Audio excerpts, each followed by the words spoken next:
We finally got him.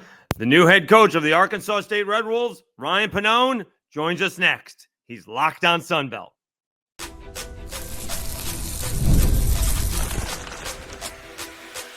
You are Locked On Sunbelt, your daily podcast on the Sunbelt Conference, part of the Locked On Podcast Network, your team every day.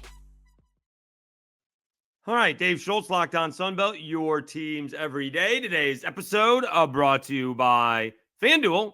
Right now, new customers can get $250 in bonus bets when your first $5 bet wins. All right, it did not take us very long to get Ryan Pannone hired just a little less than a month ago. He is very excited and very passionate about taking over at Arkansas State. Really appreciates the groundwork that Ryan Hotchins did in his couple of seasons there. We find out about his experience. He is got a lot of interesting experience from coaching his high school basketball team to China and Israel, and then finally deciding why he got into basketball, how he landed at Alabama, and why Arkansas State. We also ask him the constructive criticism, where is plan B when plan A doesn't work? You may be surprised at his answer. He is the new head basketball coach of Arkansas State. He is Ryan Pannone, and he is Locked On Sunbelt. Welcome back to another edition of Locked On Sunbelt, your teams every day. As promised, we are getting a bunch of coaches over the next few days, and we're thrilled to have the new head basketball coach of Arkansas State. He is Ryan Pannone. You've been on the job for a little bit more than a couple of weeks. What's it been like being the new head coach of Arkansas State? First off, it's a dream come true. You know, it's the reason why I left the NBA and came to college. And people will tell you when you get your first head coaching job, and it's the first 6 weeks are a whirlwind. And it's like, that is the understatement of the year. It is a tornado of chaos. There's so many people that have reached out, which has been so nice. And between social media, email, phone calls, text messages, and it's literally impossible to respond to everyone while trying to meet with players that were here, build a roster, try to do Zooms and set up visits and everything else that you have to do while meeting with budgeting, compliance, academics, and build the relationships here in the community. And so it's been amazing, but you work 20 hours a day and you finish the day and you feel like there was more work to get done by the end of the day than when it started. All right, so let's talk about that experience, because you do not have, I'm not sure, cliche, but maybe the typical college coaching experience where someone has worked their way up like Brian Hotchins did, or like Raging Cajuns' new head coach, Quantas White. From my understanding, were you coaching, and I'm getting this from Kara Ritchie from there in Jonesboro, were you coaching high school basketball as soon as you graduated high school basketball? That's correct. I graduated at 18. And became an assistant coach at the high school that I played at. And then at 20, I became the head coach. And a couple of the head coaches in the league, like Dustin Kearns and Richie Riley, Scott Cross at different times, all these guys were recruiting my players at one point when they were high school coaches. So now to be colleagues with multiple of these coaches is a really cool experience. They've been kind. They've reached out, sent text messages, and it was really nice of them. So it's unique experience of, I've worked at literally every level: AAU, high school, junior college, professional in Europe, the NBA, Division I, and as an assistant now here. Yeah, so you go from high school, I guess, to Wallace State Community College, and then to China. How does one go from a community college to China? So I started working at 20 years old with a guy by the name of David Thorpe, who's one of the first guys to really work with NBA players for the draft, prepare players, work with NBA players full-time as a consultant. That was 2005. And so working with NBA players was an unbelievable experience. I took a junior college job for John Meeks at Wallace State Community College for about $600 a month. I was 26 years old. My wife, who I met, she was teaching at the high school I was coaching at, stayed in Florida to support me. She came up on spring break, and her favorite show is House Hunters International. So she's like, why don't you look into coaching overseas? And I'd always wanted to go overseas. And so I went on to Eurobasket, and I found every American coach that was coaching overseas that was on social media. And I just shot him a message with my resume, my experience. And a couple months later, a guy by the name of Joe Welton, who was an American coach that had been coaching overseas for about 25 years in England and Germany, Switzerland, just took a job in China, and is like, hey, I just got this job in China. Let me get back to you. He reaches back out to me about the first week of August, and he says, I've got an assistant coaching job looking for a player development-minded guy. He had actually watched our workouts with David Thorpe. We ran the pro division at IMG for 3 years, and he offered me the job. He's like, but I need you to get here next week. And my anniversary was actually August 8th, and I hopped on a plane 2 days later, went to China. And so he had told me, he's like, hey, I don't want you to bring your wife for the first month in case it's not a good environment. I don't want her to get here and she doesn't like it. I was like, oh, don't worry, my wife will be fine. So I went the first month without her, and then she came over, and the rest is history. I like that you took care of the anniversary first and then went to China. That's probably a smart move on your part. No, it was a stupid move. I didn't. I left. Oh. I left before the anniversary. Oh, I thought you said you stayed for the anniversary. Oh, all right. No, I was trying to get the job. And, Got it. Yeah, I mean, everything kind of our wives within this business are the ones that really sacrifice. You know, I had my 40th birthday party during the season. My wife got all my best friends to fly to Alabama and be there. We had a game. It was great. And my wife's 40th birthday party is in 9 days, and we have an official visit. She'll be down in Florida with her family. You know, so it's like the sacrifices that your spouse ends up making for our career and our passion for every coach in the league is incredible. So I'm very fortunate. So we're talking with Ryan Pannone, new head basketball coach at Arkansas State, Locked On Sunbelt, your teams every day. All right, so then you came back. You did some G League stuff. I saw you were up in Erie. I'm actually a big fan of Erie, PA, that downtown area. Rather affordable. Have you been in the winter? Not in the winter, but I'm from upstate New York. I'm from upstate New York, so I get that. I moved south on purpose, so not to live on I-90 intentionally, to I-10 more preferably. So I have been there. Yes, the winters I'm sure in Erie, PA can be brutal, but we walked from the hotel to the ballpark, so that's great. And then when I asked how much the drinks were, I had to repeat what I wanted, and they say no, it's still really inexpensive. So that was pretty cool in downtown. It's got a nice, cute downtown. Nonetheless, the downtown in the summer is amazing. Yes. And again, I was the voice of the Harrisburg Senators, and we were playing the Erie Seawolves at the time. So again, it was it's nice when you can go from the hotel to the ballpark walking. Nonetheless, you have all this professional and international experience. What prompted you to get into college ball? What made that switch? Number one, Nate Oats. I wasn't really looking at. I finally achieved my dream. You know, I got a job in the NBA, and I'd moved around so much. You know, at one point, my wife and I lived in a different house for 15 straight years, and whether it was a different city, different country, and hadn't, you know, in our marriage, we never owned a home. We never owned furniture because we moved every other year in some way, shape, or form. Even though our G League situation, I was with the same team for 3 years. It was Erie, Pennsylvania, Orlando, Florida, Birmingham, Alabama.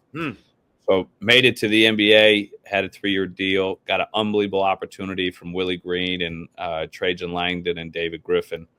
And Nate Oats called me. And he had an opening, and he was looking for someone to run the offense. And I was interested in college because there's 360 Division I head coaching jobs, 365, and in the NBA there's only 30, and I had 9 years head coaching experience, and I knew I wanted to go back to be a head coach, but I still wasn't sure. And I knew Coach Oates. We had a little bit of a relationship, but got a chance to interview with him. And he had lost all 3 assistants to become head coaches. And I knew they played very fast, played an NBA style. So offensively, there would be some synergy. I'm not sure the way that I see offense and the way a lot of other colleges see offense would see eye to eye. And I knew with Coach we did. And I didn't really need a job, so I just started interviewing him. You know, what does it look like to be a good father? What's it look like to be a good husband? What does it look like in this situation? And his answers were amazing. And I came back and I met with Willie Green and David Griffin, and I was kind of torn because I had a great job, a dream to finally make it to the NBA after 20 years of coaching. and all over the world, and every sacrifice my wife had made. And David Griffin said to me, he's like, listen, Alabama's the 31st NBA team. Everything they do there is the NBA. The way they run their offense, their defense, the structure of it. And this is too good of an opportunity. You're going to be a head coach in college in 3 or 4 years. You should take it. And they kind of like guided me in the right direction. I'm very fortunate to work for good men, and got a chance to work for Nate Oats, which was an amazing experience. Everything he said, what it is to be a good father, be a good husband, he lived up to. This guy's the greatest. Like my son, come on any road trip, he's in the film sessions. Coach Oats is doing a defensive walkthrough on one side of the floor, and my son's on the other side of the floor shooting. I mean, Nate Oats is the greatest. If anyone ever has the opportunity to work for Nate Oats, you work for Nate Oats. This guy's the best. Let's take a time out. We'll come back, continue our discussion with Ryan Pannone. Actually ask him about Nate Oats going to the pros, because that's been out there for a little bit. We ask him about that transfer portal opening up as you're preparing for the Sweet 16 and why he chose Arkansas State. We will do that right after I tell you about FanDuel.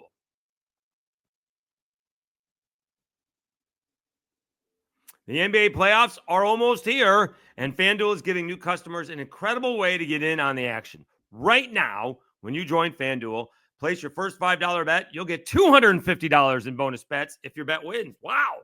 I love how much FanDuel makes betting so easy, whether it's picking my favorite team or diving into player props. From three-pointers to steals to assists, FanDuel has so many ways to bet your favorite player props. Plus, after the game tips off, you can even combine live prop bets into a same-game parlay for a chance to win big. Don't miss out. Head to FanDuel.com and claim your $250 bonus bets today. Let's continue our conversation with the head basketball coach of the Arkansas State Red Wolves. He is Ryan Pannone. Does talk about the possibility of Nate Oats one day ending up in the NBA. Sort of got sidetracked a little bit. He talks about the transfer portal opening up during the NCAA tournament. And he talks how thrilled he is to be at Arkansas State, where the whole athletic program seems to be headed in the right direction. He is the new head basketball coach of Arkansas State. He is Ryan Pannone. We're talking with Ryan Pannone from Arkansas State, Locked On Sunbelt, your teams every day, just to make sure everybody understands what we're talking about here, because I think I understand what happened. You were working for Birmingham in the G League, all right? That's basically the Pelicans minor league basketball team. You got promoted to the head coaching staff of the Pelicans. Instead of taking the job with the New Orleans Pelicans in the NBA, you decided to go and do a 180 and go to college, while everybody seems to be going away from college and trying to get into the pros. Is that, did I get this in my mind? So right? I spent a year with New Orleans. I finished my first year as an assistant, and exactly right. People aren't leaving the NBA to go to college, especially in the current state. Right. And I thought the opportunity to learn and grow under Nate Oats was too good of an opportunity. And I knew a big thing for me was trying to be a good father, trying to be a good husband, and is it an environment for that? And in a lot of college programs, it's not a great work environment for your family. And I want to be a good coach. I'm going to be a good father and husband. And Nate Oats offered the best of both worlds. I could learn and grow from an elite coach. I could be a good father, be a good husband. And he's super active. He is really proactive in helping his staff get head coaching jobs. So it's too good of an opportunity to say no. It's interesting. Is Nate Oats, I'm going to ask you, go off this, go off on a tangent. Go off anywhere you want. Because it always feels like I actually hosted radio shows in Mobile, Alabama, and it always kind of felt like Nate Oats was looking to go to the NBA. Do you think that's a possibility because of the way he runs his offense, maybe more NBA-esque than college? It's definitely a possibility. I mean, NBA teams look at him as one of the college coaches that could make the jump successfully because of the style of play, because of his humbleness, doesn't have an ego, and he's brilliant. I mean, it's like I try to tell people, it is not by chance Nate Oats wins. It is a probability Nate Oats will win in any league in the country, in any team, in any situation. He will outperform expectations. He will win. The NBA, for him, it's got to be the right situation. I mean, there's something to coach. He's turned down some blue bloods and some big-time programs with a lot of money. And there's something to him that he's helped build Alabama and take it to a level it's never been to. And for him, it's like there's emotional investment in what he's helped build there with Greg Byrne and his staffs. And it's going to have to be an unbelievable situation to pry him away because he loves it there. His family loves it. And, people have treated him really well. Well, they're supposed to get a new arena sometime eventually, whenever that may be. They've been talking about that for a long time. So we'll see if they Allegedly. No, I mean, that thing's been on the docket since before I got to Mobile and since I left Mobile. So we'll see. We're talking with Ryan Pannone, new head coach of the Arkansas State Red Wolves. So as we mentioned, people are not clamoring to get into college, more to the professional level because of the portal. You guys are getting ready for the Sweet 16 and the portal opens up. What kind of week was that like for you guys at Alabama? It's a beast. We're very fortunate the way our staff is structured. We have a guy on our staff named Preston Murphy. And Preston Murphy is the best recruiter in the country. And I mean, this guy's, when you talk about he's incredible. And he's an incredible co-worker, brilliant basketball mind. And so Preston had a handle on 99% of it, the organization of it. We use a great analytics company with a guy by the name of Michael Schwimmer that works with only a select full of college programs and works with a bunch of NBA teams and pro teams. And so, we were fortunate that Preston Murphy's working 20 hours a day to have a handle on the recruiting, but also have a handle on our personnel aspect and what we have to do to prepare for the games, that kind of create an environment that a lot of our attention for me would be on the offensive side and our coach Brian Adams would be on the defensive side. But I mean, it's a beast. It's a distraction. You could say it is or it isn't because it's also a distraction for your players. Sure. Because the reality is they're being reached out to behind the back, whether it's a back channel of an agent or a friend or another coach. And you also have to keep your eye because if you move too slow within the portal, you're behind. And it really hurt us when we'd gone to the Final Four the year before. But I mean, it's interesting, for the coaches that are really going through it. And obviously you can see different programs that are invited to the NIT and some of these other postseason opportunities. They turn it down because they can't get behind in the portal. Right. He's Ryan Pannone, Locked On Sunbelt, your team's everyday new head coach of Arkansas State. All right, so why Arkansas State? Is it a coincidence that you're following Brian Hodgson, also from Alabama? Was that a thing, or does it just happen to be that you are the right guy? I'll rephrase that. You're probably the right guy at the right time, but is it a coincidence that it was Alabama, or did Alabama have something to do with it? Nate Oats. Obviously Jeff Purinton became the AD here from Alabama, and he hired Brian. And the reality is I don't have a job here without the success of Coach Hodgson and his staff and T. Butters, Jamie Quarles. I mean, they crushed it here. And the reality is he came from Alabama, and right, wrong, and different. If he didn't have as much success as he had, they wouldn't look to go back to an Alabama assistant. They go another way. But Jeff felt comfortable with him when he hired him. Brian and his staff did an unbelievable job, not just winning, but they did an unbelievable job of getting into the community, building relationships with the donors, building relationship with the fans, building relationship with the people here. And the thing about Jonesboro is the people are really good. And Brian and his staff, I mean, you can see, but when you walk into the office, I mean, like the offices here are redone and great because of Brian and his staff. And when we're out recruiting, right, it's like people know of Arkansas State. And so I wouldn't be here without the success of them and the hard work that they put in and the players that they recruited and the success of those players, because they wouldn't have gone back to Alabama. But the style of play here was really important. The fans and the community really liked how fast Brian played. And so that was part of it. And then there was a comfortability with knowing someone could step in, and not a seamless transition because Brian and I have different personalities, different track records, different backgrounds, but we come under the same tree. And the analytically driven, up-tempo, fast-paced, shoot threes, freewheeling, confidence-building style of play is very similar. And I knew the job was a good opportunity because of the success Brian had. And then I was interviewing for a couple other jobs, and when I got a chance to speak with our athletic director, and I think it's a big part of any coach, and you hear it, like you want vertical alignment between the president, the chancellor, the athletic director, and you could hear it in Jeff's voice. And I was interested in the job because of Brian and his success. I got off the phone after interviewing with Jeff and called Nate Oats. I said, Coach, man, this is a job I want. Like, it's not just that you can win. You have the support of an AD, and you can feel his passion for athletics and not just one particular sport. The way he spoke about all of our sport coaches, the success of Dez, the success of Butch Jones, the success of the baseball team and the golf program, and you could just feel his investment. And I knew I wanted the job, and once again, I'm fortunate. Coach Oats, we're playing for the Elite Eight, and he's working it for me. And very fortunate to work for Nate Oats. Isn't Arkansas State like a powerhouse when it comes to bowling? Oh yeah, they're crushing it, and they have a great restaurant here. The bowling, I got a chance to meet the bowling coach. There's a place called The Social here. I mean, what a great restaurant that they've also built here with the owner, with the head coach of the bowling team. It's awesome. Like, got a chance to see it. So. Yes, it feels like. So I moved to Lafayette to do radio, and the football team had already taken off. They'd already been to a couple bowl games.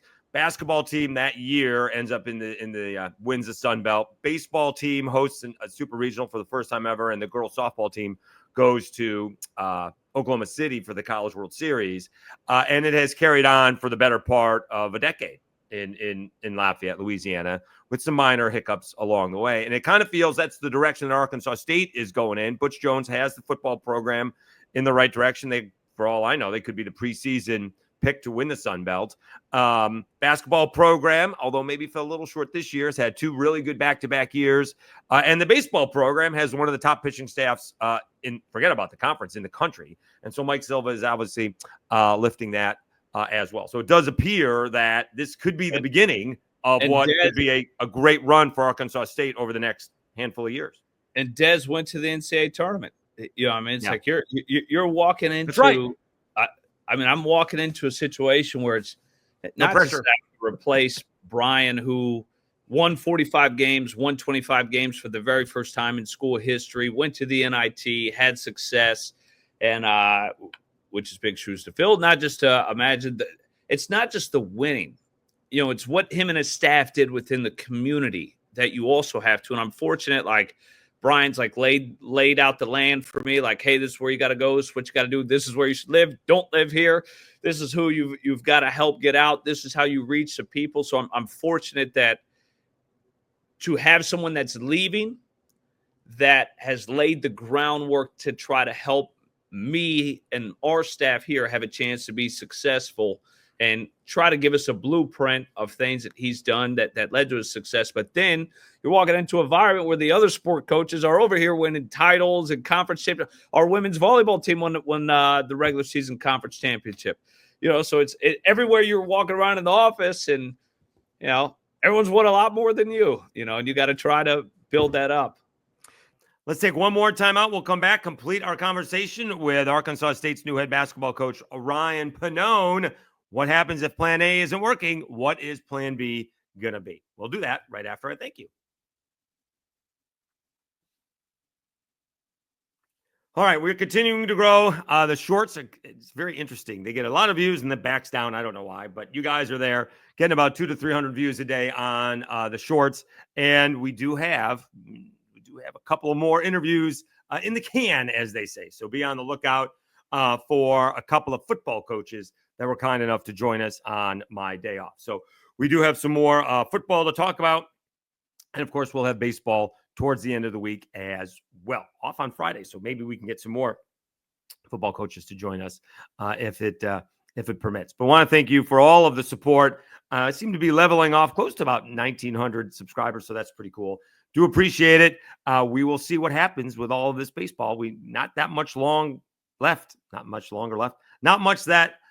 much left in the regular season in the Sun Belt. And so some teams are going to have to step it up if they want to make the NCAA tournament without having to win the Sun Belt Conference tournament. All right, let's get back to our interview. He is the head coach of the Arkansas State Red Wolves, and he is Ryan Pannone.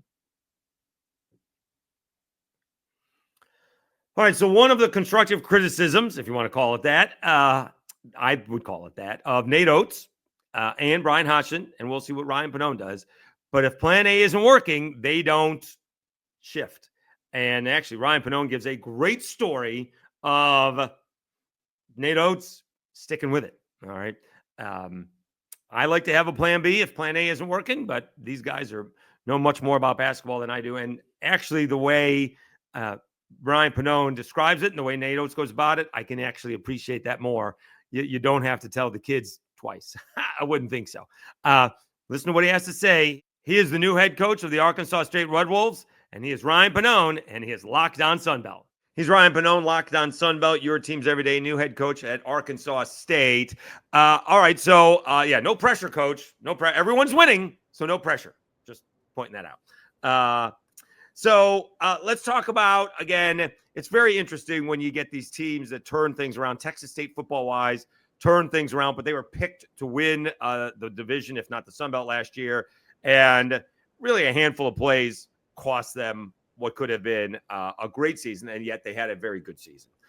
You did mention, I will say this, you did mention the community. So I don't know if you're going to bring this up with Brian or not, but Arkansas State, when we'll take this season and compare it to the previous season in South Florida, because obviously they didn't do well this year because the coach passed away.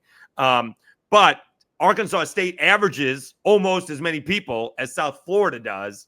One is in a city with 3 million-ish, and one is got about 100,000. So you guys are averaging almost as much as his place does. That's great. I mean, one, that's a testament to the people here. You know, everywhere I've gone, you can just feel the investment. And so I had a unique situation. I took the job, normally do the press conference right away.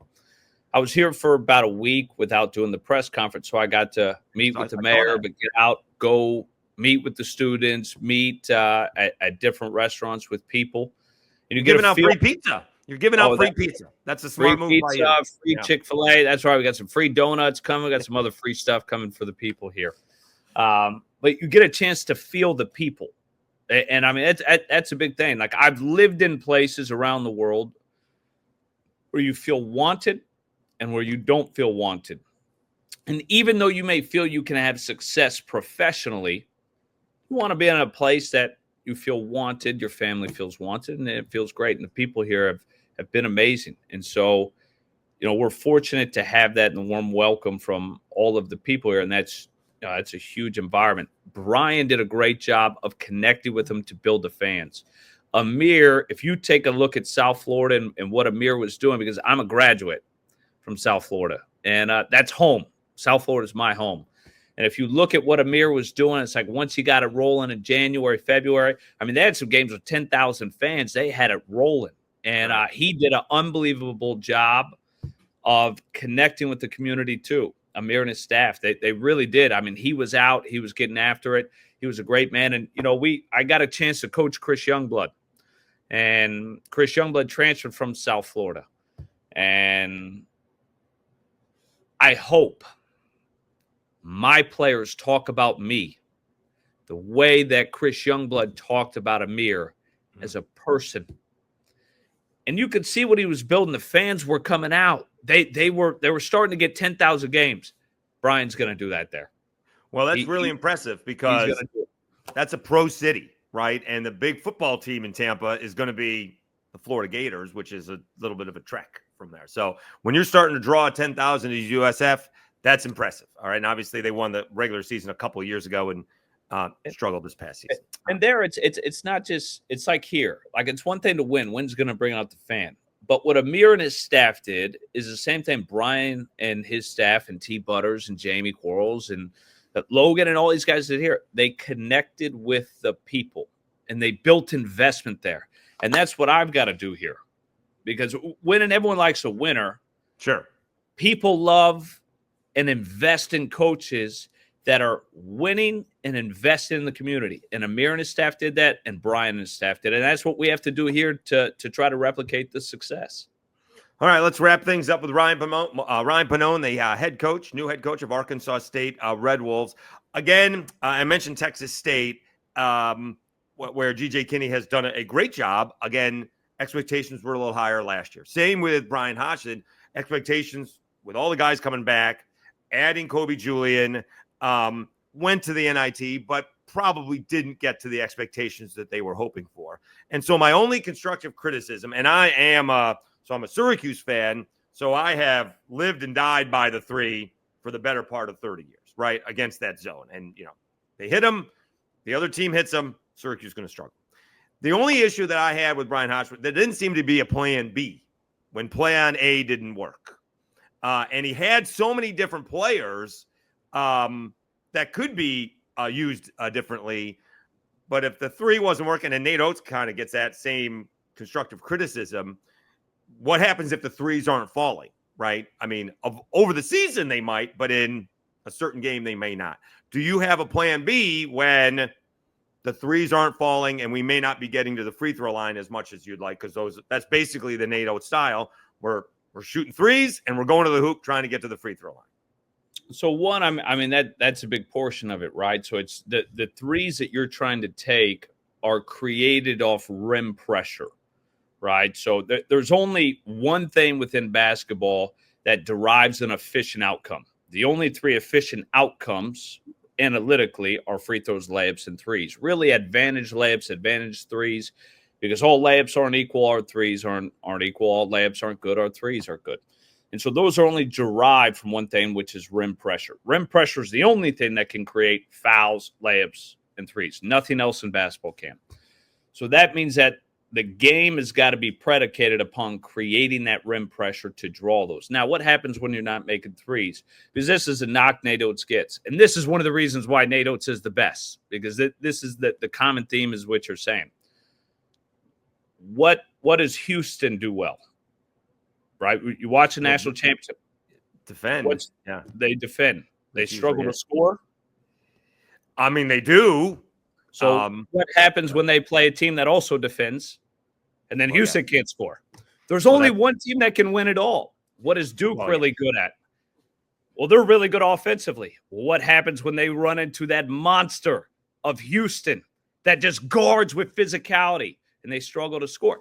The same is said for every team. There is no one way. Only one team wins the championship in the conference, and only one team wins the NCAA championship. And so what happened to the other great teams? What happened to South Alabama and every other one? And so in a single game elimination situation, right, if you're not making shots, it really doesn't – your chance of is going to die. And so it's true. That's for every team. And so, you have to have some play designs, which we will. We will have a layup package. This is what we're going to run to get a layup, a drive package, a package to create fouls. But the reality is for any coach within the league, if you're not making shots, it's going to be difficult. You're going to lose. Yeah, you're going to lose. I mean, yes. Well, we could go back to the Auburn ball game and some of the ridiculously hard shots they made in the first half were just not falling in the second half. And that's basically the difference in the game. Correct. Yeah. And you've got teams, it's like, Tennessee is an amazing defensive team. And, they struggled to score at times in the game that they lost. And that's for every coach. I mean, Duke is amazing. I mean, look, man, they tore us apart. They were making every shot possible. We didn't do a great job defensively. They also have great players. And everything was going good for Duke till they ran into that monster pressure of Houston. Right. It was going good for Houston until Florida started making some shots, and Florida can guard too. And so for any style of play, that's for anyone. I mean, what happens when what you built your team around is not successful? That's for every coach. And, I mean, we're going to have some things in place. I mean, if you take a look at 1 point in Alabama this year, we were top 4 in 3-point attempts, and we were 230th in 3-point percentage. And we were second-ranked offense in the country. Nobody took more threes and missed more threes than us. that was a top. No, I went through. Nobody had a top 30 offense in the country of college basketball. And this was in January. Nobody took more threes and missed more threes than what we did at Alabama. Our offense was second in the country. And so we spent a lot more time, if you take a look at Alabama's offense this year to last year, of foul rate. How do you create fouls? How do you draw fouls? And how do you drive up rim finishing percentage? Because what we did do well at Alabama this year, that we led the country in scoring both years. If you take a look at when we went to the Final Four, it was very three-point based. We were one of the best three-point shooting teams in the country. We took the fourth most threes. We were a solid two-point finishing team. We didn't get fouled a lot. We built our team to play like the Celtics. We wanted to shoot 43s this year. Well, Houston Millett gets hurt. Chris Youngblood gets hurt. We had some other guys that were injured. At one point, we were an awful shooting team, and we were still launching, 30-plus threes a night, and we weren't making them. But our foul rate was super high. Our offensive rebound rate was super high, and we were second in the time at 2-point percentage. So we're going to really work on confrontational drives, hip attacks. How do we create fouls? Like, there's an art to drawing fouls in the way that college referees allow defensive teams to foul every single possession. There is something to be said, and we've seen it before. You certainly don't know what he's saying on the sideline, but sometimes it appears Nate Oats and Brian Hodgson are yelling at the players to shoot the threes, even though they have missed. So there is something to be said for the coach to saying, keep on shooting those open threes. Yeah. Hopefully they eventually go in, but that was a good shot. You passed it up. So there's something to be said for a coach who defends his players and kind of urges them to shoot, because usually kids do not need the impetus to shoot more, but when the coach says so, they do it. We don't go to the Final Four without that. And so it's like people say, Nate Oats, and this is – most coaches don't have a real true coaching philosophy. And what I mean is this. When the pressure is on, the year before, Alabama's number 1 overall seed, they're number 1 in the country. They lose to San Diego State. They shot 3 of 27 from 3, and I believe they lost by 1 point. And here we are. We're playing against Carolina. We didn't have an opportunity, Sweet 16. We were 3 of 15 from 3 at halftime. And most coaches, they don't really have a philosophy. They have something they like. They have something they think is a philosophy. But when the pressure is on in the biggest moment on the world's biggest stage, will they stick with their philosophy? Or are they going to abandon what they believe in? Nate Oats walks into that locker room at 3 of 15, and he doubled down. And he said, I'm going to make this very clear to anyone in this room. If you are wide open for a 3 and you do not shoot the ball, I will sub you out the game, and you are not playing. That's awesome. And in the second, we were down 8. We go 8 of 15, and we win the game, and we go to the Elite 8. How great and is that? Here's the thing about coach. Like most people in the biggest pressure moments, they start to question themselves. And they'll start to say, maybe this isn't going to work. Let's go to a post-up when you haven't done it all year long. Nate Oats doubles down. Right. You have to, in coaching, you have to be willing to live and die. It's pre-mortem. What am I willing to lose the game by? You're going into the game, not an emotional decision. What am I willing to lose this game by? How will I accept my death? And Nate Oats says he's walking into every game. He knows how he's willing to die, and he'll live with it. And that's what all the great coaches do. John Shire knew it going in. Kelvin Sampson knew it going in. I mean, there's only one winner. And, you said you're from Syracuse. Jim Boeheim, he knew going in what he was willing to live and die by, right or wrong and different. Right. That's the coaching world we live in. Yep. He's Ryan Pannone, new head coach of Arkansas State. Really an impassioned Locked On Sunbelt. Really appreciate your time, Coach. Congratulations on the new gig, and hopefully we'll catch up again before next season. Go out there and recruit. And again, those 20-hour days are going to fly by before first practices start in October. Yes, sir. Thanks for having me.